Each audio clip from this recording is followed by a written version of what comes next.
So మొత్తం మనకు ఇప్పుడు ఉమ్మడి భద్రాద్రి కొత్తగూడెం జిల్లాకు వెళ్దాం. భద్రాద్రి కొత్తగూడెం జిల్లాలో డంపింగ్ హ్యాడ్ లేక అక్కడ ఉన్నటువంటి స్థానికులు ఇబ్బంది పడుతున్నట్టుగా తెలుస్తోంది. దీనికి సంబంధించి పూర్తి డీటెయిల్స్ అందించేందుకు మా ప్రతినిధి నవీన్ అందుబాటులో ఉన్నారు. నవీన్.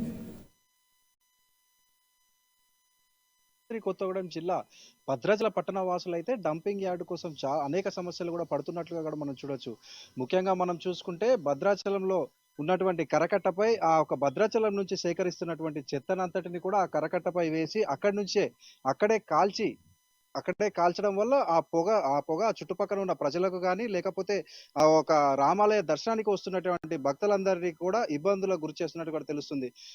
అక్కడ ఉన్న పట్ట ప్రజలకు కూడా ఏదైతే ఈ పొగ ఉందో దాని వలన వారి శ్వాసకోశ సంబంధిత వ్యాధుల బారిన కూడా పడుతున్నట్టుగా కూడా మనం ముఖ్యంగా చూసుకోవచ్చు.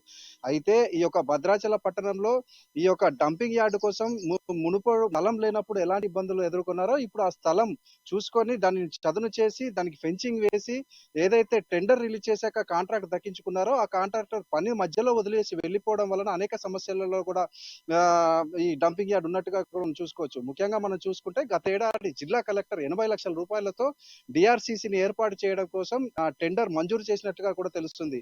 ఈ టెండర్ దక్కించుకున్నటువంటి కాంట్రాక్టర్ మధ్యలోనే ఈ యొక్క పనిని వదిలేసి వెళ్ళిపోయినట్టుగా మనం చూడొచ్చు.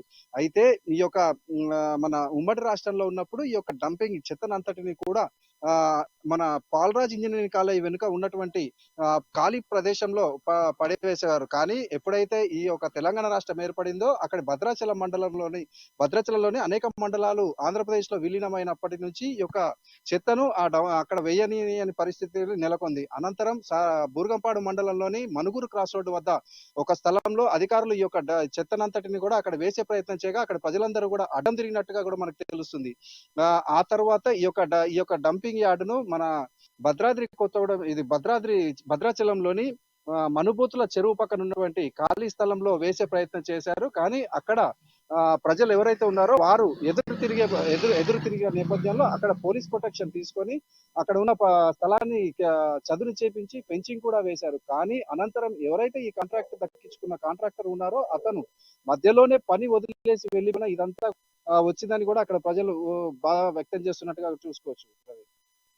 కలెక్టరు 80 లక్షల్ని మంజూరు చేసినప్పటికీ కూడా కలెక్టర్ ఎందుకు నిర్లక్ష్యం వహిస్తున్నారు? డంపింగ్ యార్డ్ నిర్మాణానికి సంబంధించి ఆల్రెడీ ప్రభుత్వం కూడా మంజూరు చేయమని చెప్పడం జరిగింది. అనేక మంది ప్రజానికం అక్కడ ఇబ్బంది పడుతున్నారు. పట్టణవాసులతో పాటుగా అక్కడ స్థానికంగా ఉన్నటువంటి ఎంతో మంది కూడా ఇబ్బంది పడుతున్నటువంటి నేపథ్యంలోనే దీన్ని ఎందుకు నిర్లక్ష్యం చేస్తూ ఉన్నారు? దాంతో పాటుగా ప్రభుత్వం నుంచి రావాల్సినటువంటి బకాయిలకు సంబంధించి ఏమైనా పెండింగ్స్ ఉన్నాయా, లేదా కావాలనే ఆ ప్రభుత్వానికి సంబంధించిన ఏదైనా ల్యాండ్ని సేకరించేటువంటి ప్రయత్నం చేస్తున్నారా? ల్యాండ్ ఇష్యూ లేదా మనీ ఇష్యూ, ఈ రెండిట్లలో ఏ విషయంలో అక్కడ డంపింగ్ యార్డ్కి సంబంధించినటువంటి పనులు ఆగిపోయాయి? అయితే ఈ యొక్క డంపింగ్ యార్డ్‌కి సంబంధించి స్థల సేకరణ మొత్తం గూడా పూర్తయినట్లుగా కూడా మనం చూసుకోవచ్చు. ఆ స్థలాన్ని సేకరించి దానిని చదును చేసి దీన్ని గూడా వేశారు. కానీ ఎప్పుడైతే ఈ రేకుల షెడ్‌లు వేసి డంపింగ్ యార్డ్‌ను ప్రారంభించబోయే సమయంలో ఈ యొక్క కాంట్రాక్టర్ ఎవరైతే కాంట్రాక్ట్ దక్కించుకున్నారో తను పనిని వదిలేసి వెళ్ళిపోయినట్టుగా కూడా మనకు తెలుస్తుంది. అయితే ఈ యొక్క అధికారుల వివరణ కోరగా ఇప్పుడు మరొక కాంట్రాక్టర్‌కి ఈ కాంట్రాక్టర్‌ని అదే టెండర్‌లు పిలిచి మరొక కాంట్రాక్టర్‌కి ఈ కాంట్రాక్టర్‌ని చెప్తామని కూడా అధికారులు చెప్తున్నారు ప్రణయ్.